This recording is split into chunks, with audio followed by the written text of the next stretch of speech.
Greetings and salutations, I am Thaumaturge and welcome back to Necrotic Drift.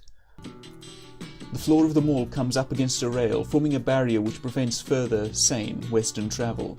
The bottom, ground floor level can be viewed with ease though, as the guardrail mainly prevents kids, future productive mall denizens, from ragdolling their way off the edge.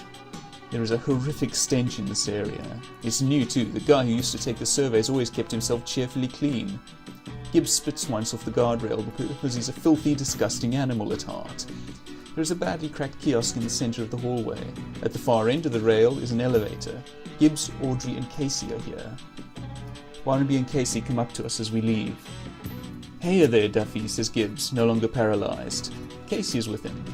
"Any luck with the elevator?" "Not yet. We encountered a vision, shadow and wraith though." "So what's changed?" asks Gibbs. "Well, the jewellery store is open and the makeup kiosk is broken down. Other than that..." "Oh, glad to see that Gibbs has recovered from his paralysis.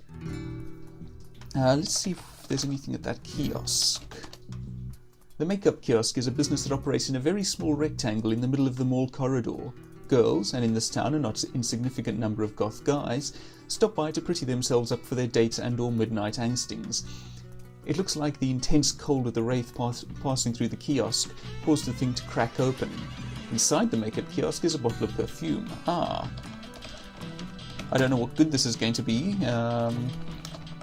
but hey, it's an item so we shall take it. Let's see, fairly large container of Elizabeth Arden perfume True Love. Blend of lotus, iris and jasmine. A girl who worked at my D&D store for a season used to wear this scent, and it was all I could concentrate on. She'd erode my sense of smell regarding all else within a minute of beginning her shift. So strong stuff, and maybe one of those flowers will prove useful. Alright. We're having power trouble, so the logical thing to do is to take the elevator. If I can figure out how. There we go. It smells terrible. Strongly of untreated and unembalmed cadavers. There are 3 buttons here in the elevator labelled up, down and open doors. Handy. I'm currently on the 2nd level of the mall. Aside from the operational panel, there is little else here in the lift. I press the down button. After a few seconds, the elevator transports me to the 1st ground level of the mall. The doors remain shut for some reason. Okay, press open. You know what? Something's likely to happen once we come out. Let's just examine our inventory. Crystal ball holder. Okay, we still have the lacrosse stick. Good. Phone, pleather purse. Just double check whether there's anything else in the purse. Look inside purse. Okay. I think we are as ready as we're likely to be. Okay. I can see into the corridor ahead, although only a few feet before the darkness completely envelops the hall. So I think we want to go west. Oh, okay, out. The elevator doors open and I'm struck by the terrible, pungent odour of carrion. It's far too much for what I can bear. It's absolutely the worst smelling air I have ever experienced. I briefly steal a glance of what lay beyond in the corridor on the 1st level of the mall before squashing the up button on the elevator. It's mostly dark, but I can make out the Cupid statue. The stench is just too much for me. However, I can't force myself to do anything from here except escape. The elevator comes to rest on the top floor. I think this is where the perfume comes in handy. Much like whatever that stuff is that I think coroners, at least on TV, use. Okay. Throw perfume over guardrail. I toss the perfume off the ledge. It shatters, of course, releasing a giant pool of the only perfume that's ever really acted as an aphrodisiac on me. It'll be just my luck. Whatever is rolling around down on the 1st level of the mall will probably be coated in this stuff and turn me on when I encounter it. The stench down there is already significantly masked by the perfume and probably wouldn't physically repulse me like it would have before. Well, I say, we can probably now take the elevator down to the 1st floor without getting sick all over each other. There we go. That's what I was supposed to do. Rather than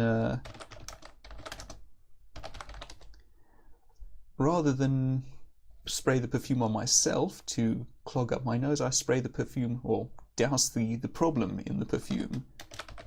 Let's see what's out there.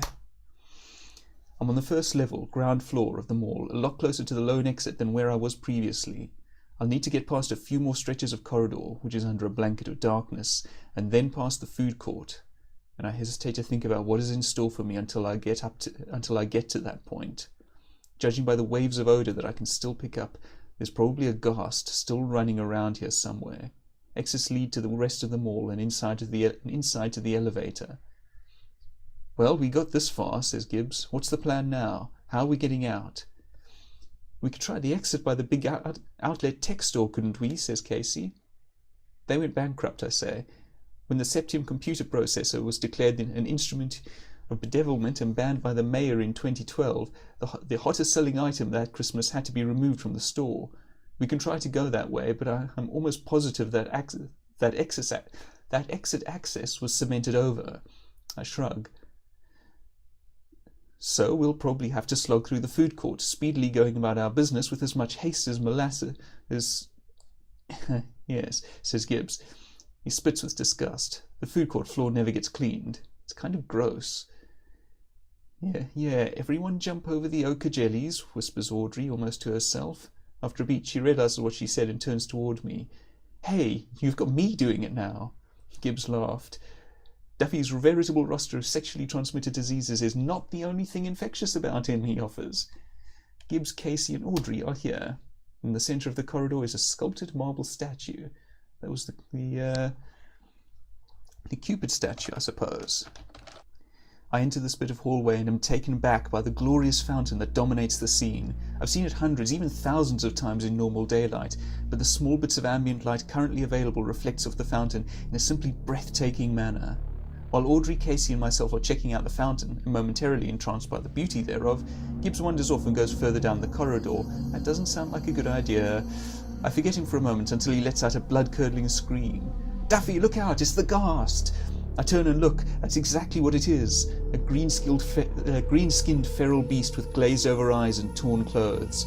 Gibbs falls to the floor, presumably knocked out by the ghast's stench, and so far from where the perfume bottle broke open. The ghast stomps once on his head and runs over towards me. I motion for Audrey and Casey to get back behind the fountain. Dear Pooh, Gibbs is having a really rough time of this. Oh, hello there. You are indeed green. The ghast, the spectre, Gibbs, Audrey, and Casey are here. Wait, spectre? The ghast attacks and hits me. Okay. Let's hit the ghast with our lacrosse stick. 2 bits of lenses means double the pain, I exclaim. The spectre heads off to the west. Okay. The ghast attacks and hits me. Jared Duffy is dead. End of session. Great. I think I might have taken a bit of damage earlier on against the skeleton. Okay. Let's examine the ghast while we have a moment. Preferably with the right spelling. Formerly the survey guy. Was formerly the guy who did the surveys on this wing of the mall. He's covered in filth and exudes an almost palpable, nauseous stench, even worse than when he was alive, which played a large part into why, well, ghasts attack much like ghouls in terms of using their claws and such. I can't recall if they also paralyze upon contact, but I don't think that they do. Their poisonous stench only gets worse as they move and flail about. Ghasts are completely unholy and a total abomination towards any religion with its act together, even Methodism. That statue was of a Greek deity. Okay. Audrey wipes some tears and sweat from her eyes. Jarrett, we have to do something. He's going to kill Barnwood if we don't stop him somehow. Please.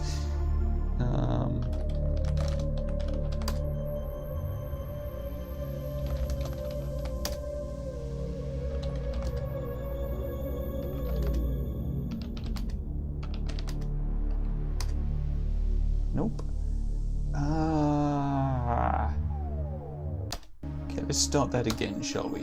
So we go west, we encounter the ghast, we run away to the east. The air is still thick with a ripe, rotting stench, attributed to the still-living ghast to the west, Natch. I dispute the word living, but all right. Exits lead west to the rest of the mall and inside to the elevator. Audrey wipes some tears and sweat from her eyes. Jared, we have to do something. He's going to kill Barnaby if we don't stop him somehow. Please. In the centre of the corridor is a sculpted marble statue. Okay, we can talk to Audrey, I discovered. I'm not going to say number 1. 2. That thing's a beast. I don't know how we can begin. I don't know how to begin to kill it. Or it's paused for now as it wants to get all of us. To try 2. That thing's a beast. I don't know how to begin to kill it. They all are, Jared, says Audrey. No, let's start that again. They all are, Jared, says Audrey. Her voice is soothing. She places her hand against my shoulder. But I know you can do it. The spirit that possessed Sydney hasn't cheated yet. She's been quite fair. Audrey's face begins to get ruddier, softer. Don't you remember about the ghast monster from your gaming days? I do. Silver can hurt them, but I think I'm out of that. Brute force too, but it's probably more than a match for me. We found that. What else? I know there's something else. Tears fall gently from Audrey's eyes. She's going to tough it out and get through this. But in seeing them, I'm reminded.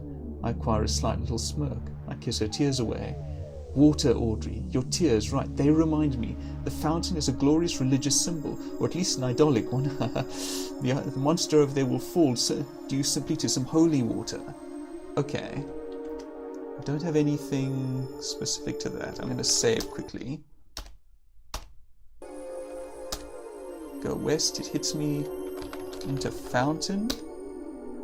The ghast throws a wild slash my way, but I avoid it and step backwards into the pool. The thing momentarily hesitates, entering itself. I feign a right jab. It had been staggering along just fine until now, but it cautiously considers taking a single step inside the fountain to join me. The ghast places its left foot into the fountain. Before it can even make solid contact with the fountain's base, there is an emphatic sizzling. The flesh coming in contact with the water begins to boil away. I take a step back and avoid the splutter of liquefying flesh. The ghast tries to take a step forward to support its weight, but that doesn't work, and it flails its arms out to the side before falling down, face first towards the water. Ooh. It's able to break a bit of the fall with its hands, but only briefly until they, too, begin disintegration. The ghast's hands are quickly evaporated into ichor and carbon. It's then supported by its forearms, then elbows. I intercede. I slink forward and lift its chin up just a bit. With the beast's head tenuously attached to the neck, I give it a mock salute. A new high-scoring customer satisfaction for the City Water Authority, I say. I boot the ghast's head clear off its neck and get enough leg on it to send it airborne into the darkness ahead. Casey runs over to Barnaby and shakes him a few times. He groggily comes back into consciousness. I hear him mutter something like, what? I wink at Audrey, who's starting to breathe regularly again with the ghast out of the picture. Look at this fountain now. A rich limestone artifact that was discovered years ago in a poured-over closet in Italy and flown out here at great expense. It has been converted from its original state as a Renaissance-era commissioned sculpture to a marketing tool for the mall. It's about 6 feet at the base and rather shallow. Water would only come up to one's ankles in its normal calm state. The spout extends a couple of feet up from the dead center at the base. There are a few inscriptions and symbols on the thing, but nothing I can decipher. I'm not quite sure how I was supposed to infer that this thing would count as some sort of holy object without talking to Audrey, but oh well. Let's examine the spectre. Oh, hello there. The spectre is a powerful, intangible, undead spirit consumed with hatred for those with warmth in their souls. Its touch drains an enormous amount of life energy. It is unaffected by silver, normal iron, or cold. It would be powerless in daylight, but I'm obviously several hours away from any such thing. It may be best to just avoid and not antagonizing it. The spectre heads off to the south. Okay. Just save. So, I want to just try encountering it. Oh. Okay, I'm going to redo this because the way that I was doing it took us through some new areas which I want to read out properly. So let's exit the fountain and wait. There's the spectre. We can talk to the spectre. 3. Why are you so cold, lost soul? So thirsty. Follow me, spirit. The spectre says not a word and just looks sadly through me. I had more to say to it, so this particular brush-off is rather unfortunate. The spectre heads off to the south. Okay, so maybe if I find some sort of drink, I can help it. I don't have anything that will hold a drink, however. Okay, but let's keep that in mind. I think we're going to want the Spectre to follow us eventually. So let's head south ourselves. It's a poster store with giant lips on one of the walls.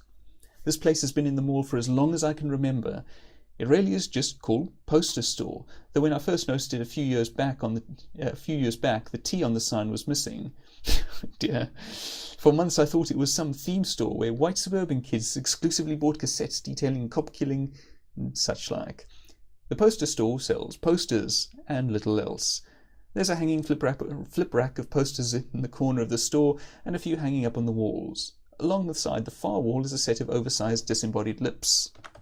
Well, let's examine the posters. There isn't a poster in the slot currently, but if I turn the flip rack, I'm sure to see one, alright? Let's turn the rack. The first poster in this set depicts a kind of ritual. There is a red pentagram on the floor and a bunch of pilgrims, Quakers or hippies, holding hands around it. I can never really differentiate between the three. It's eerily reminiscent of the attempt at an invoking performed earlier by Audrey, Gibbs, Sid and Casey. Relatively speaking anyway, as encountering a wraith and zombie tonight has raised the scale for what I consider eerie in the future. Take poster. We can't. Okay. Let's turn the rack again. The second poster shows a ghost, a child's rendition of a spirit really, with looming evil eyes and a reversed teardrop shape. It's emerging from some other world or dimension inside the pentagram. All of this is sounding awfully familiar. This poster is actually one of Samantha Fox pouring milk all over herself in the shower. Right, okay, slightly less familiar.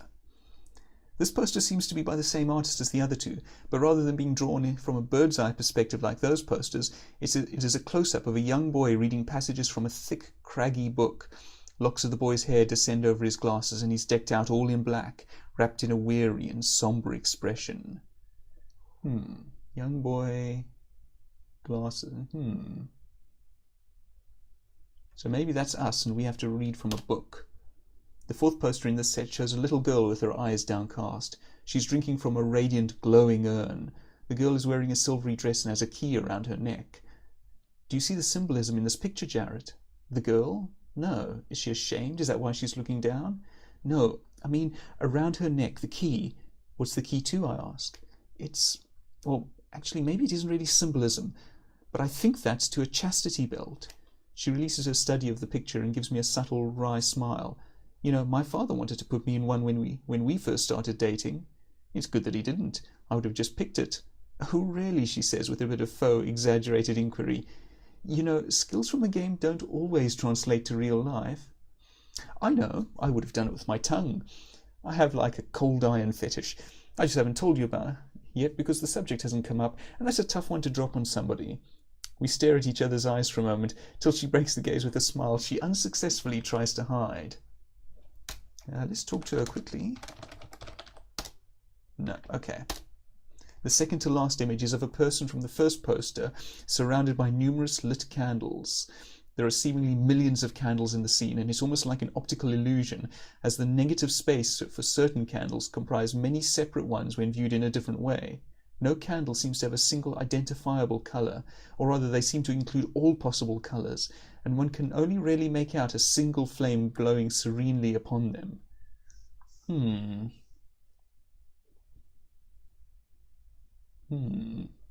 Person from the first poster surrounded by numerous lit candles. Well, the candles might signify life or spirit. You stay away, Sorry, this is a little difficult to read. You stay away, you sick little boy. The last scene shows vibrant fire all over the edges, and the subjects all seem burned to a crisp. There is no sign of the ghost, but the bodies of the boy, the girl, and all their compatriots are viciously chunked and charred. It's a beautiful little bit of art, regardless of how horrible the scene it depicts, and how terrible the ulcer is that begins to grow in my stomach. Okay, so... interesting. I'm not quite sure what to make of that just yet. Let's examine the lips. The magic mouth is a set of purple disembodied lips measuring roughly 2 feet wide and a little less than a foot high. They are stuck on the side of the wall as if they were part of it, and seem, supernaturally integrated with them. No discernible teeth or tongue or lungs are present, so whatever causes it to vibrate the air is wholly beyond me, which implies that it can talk. So let's talk to the lips. Oh, okay, we actually got somewhere. All right, hold on. Let's go to the scroll back. You know what I say, scratch that. Oh, so sorry, I must say. The mouth's grin is borderline Cheshire. Well, right, I continue. Please do go on, do go on, so exclaims the mouth. Fantastic, I say. Of all the creatures I have met so far tonight, you're easily the most annoying of them. Who just starts interrupting people? Is that wicked or something? Is there some sin I'm not picking up on? I don't even remember you from within the back of my mind, or days spent crowded over some dungeon master's guide. You can't possibly enjoy this mockery of existence. Why don't you tell me how to get out here so we can both get some much-needed rest? The mouth considers it for a while and then finally breaks off into a single query. How? It asks. The spectre arrives from the north. Okay, so we can ask about the ghost, how to defeat the various creatures, or the best way to get out of here, or the most important thing you know.